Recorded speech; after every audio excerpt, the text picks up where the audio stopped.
తెలుగు రాష్ట్రాల్లో ఎండలైతే దంచి కొడుతున్నాయి. ఈ క్రమంలోనే నేడు ఏపీ, తెలంగాణలో ఎండలు మరింత తీవ్రతరమయ్యే అవకాశం ఉందని వాతావరణ శాఖ హెచ్చరించింది. పలు ప్రాంతాల్లో 45 డిగ్రీలకు పైగా ఉష్ణోగ్రతలు నమోదవుతున్నాయని వెల్లడించింది. రాబోతున్న 5 రోజుల పాటు తెలంగాణలో ఆరెంజ్ అలర్ట్ ను జారీ చేసింది వాతావరణ శాఖ. ఇక ఖమ్మంలో 45 డిగ్రీల అత్యధిక ఉష్ణోగ్రత నమోదయ్యే సూచనలు ఉన్నట్టుగా తెలుస్తోంది.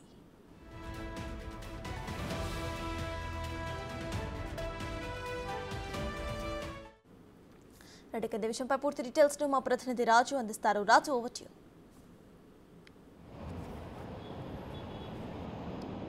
తెలుగు రాష్ట్రాల్లో ఎండలు మండిపోతున్నటువంటి పరిస్థితి కనిపిస్తుంది. అటు ఆంధ్ర, తెలంగాణ ఆ రెండు ప్రాంతాల్లో కూడా ఎండలు మండిపోతున్నటువంటి నేపథ్యంలో ప్రజలు ఎవరూ కూడా బయటకు వస్తున్నటువంటి పరిస్థితి అయితే లేదు. దాదాపుగా 45 డిగ్రీలకు పైనే ఉష్ణోగ్రతలు నమోదవుతున్నటువంటి పరిస్థితి ఉంది. నిన్న రెండు తెలుగు రాష్ట్రాల్లోనూ అత్యధికంగా ప్రకాశం జిల్లాలో ఉన్నటువంటి ప్రకాశం జిల్లాకు సంబంధించి ఎడ్లపల్లి అనే విలేజ్లో దాదాపుగా 47.1 డిగ్రీల ఉష్ణోగ్రతలు నమోదయ్యాయి. అదేవిధంగా మార్కాపురంలో 47 డిగ్రీలు, అంటే 35 నుంచి 47 డిగ్రీల వరకు ఒక్కసారిగా వాతావరణంలో మార్పులు వచ్చినటువంటి నేపథ్యంలో ప్రజలు కూడా అల్లాడిపోతున్నటువంటి పరిస్థితి కనిపిస్తుంది.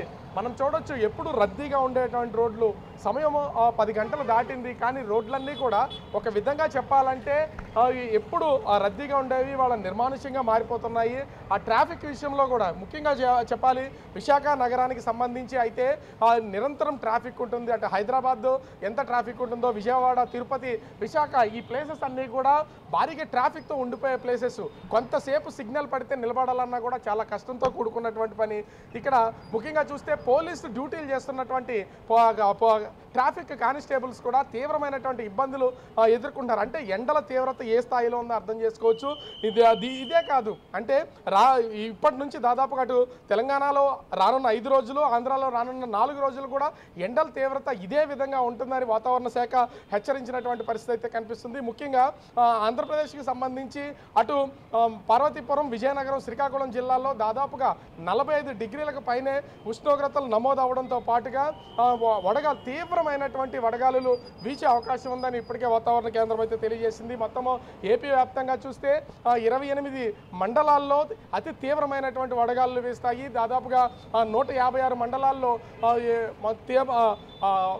అంటే వడగాలులు తీవ్రంగా ఉంటాయని తెలియజేసినటువంటి పరిస్థితి ఉంది. వాతావరణ శాఖ కూడా 2 భాగాలుగా వడగాలుల్ని విభజించి మరి ప్రజలను అయితే అప్రమత్తం చేస్తున్నారు. ముఖ్యంగా ప్రజలు ఎలాంటి ఇబ్బందులు పడకూడదు, అదేవిధంగా ఆరోగ్యపరమైనటువంటి ఇబ్బందులు రాకూడదని చూస్తున్నటువంటి పరిస్థితి అయితే ఉంది.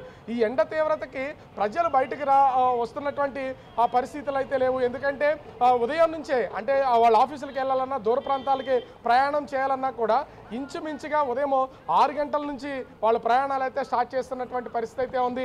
ఇక్కడ ఎండలో మనం చూస్తున్నాం కదా, ట్రాఫిక్ కానిస్టేబుల్ డ్యూటీ చేస్తున్నారు. స్టైలిష్ గా ఇలా స్పెట్స్ పెట్టుకుని ఇట్లా ఏంటి మీ సిపిఎం అని ఇచ్చారా, పోలీసులు అని ఇచ్చారా?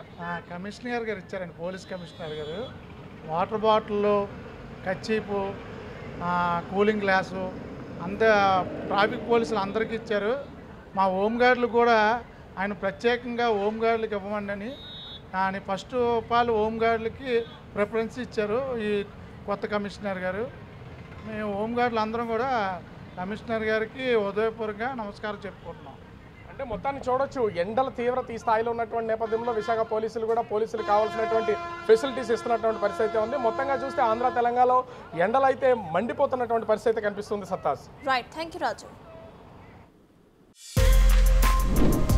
For more videos like this, subscribe Big TV channel.